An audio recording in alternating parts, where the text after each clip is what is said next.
وعلیکم السلام.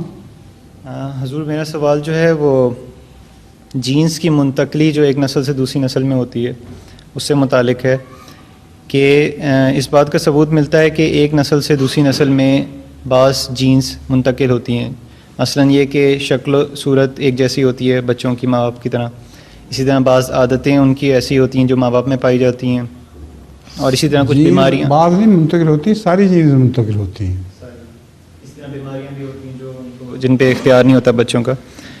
میرا سوال یہ ہے کہ کیا اس طرح سے کچھ روحانی جو اخلاقیات ہوتی ہیں، مثلا نیکیاں ہوتی ہیں یا بدیاں ہوتی ہیں جو ماں باپ میں پائی جاتی ہیں، کیا وہ بھی منتقل ہوتی ہیں؟ اور اگر ہوتی ہیں تو کیا ان کا جو جواب دہی ہے وہ بھی ایک عام آدمی کی طرح ان سے لی جائے گی بچوں کے جس طرح سے کوئی؟ جواب دے دیا تھا سر ہلا کے اچھا کہ وہ منتقل نہیں ہوتی. ہر بچہ فطرت پہ پیدا ہوتا ہے تو اس کو ضرورت کیا ہے، اور وہ اللہ تعالیٰ نے اس کو اپنی فطرت پہ پیدا کیا، مطلب ہے بہت ہی معصوم اور شریف پیدا ہوتا ہے. ماں باپ اس کو زیادہ سے زیادہ کچھ اور بنا سکتے ہیں، یہودانے ہی اور یونسرانے ہی.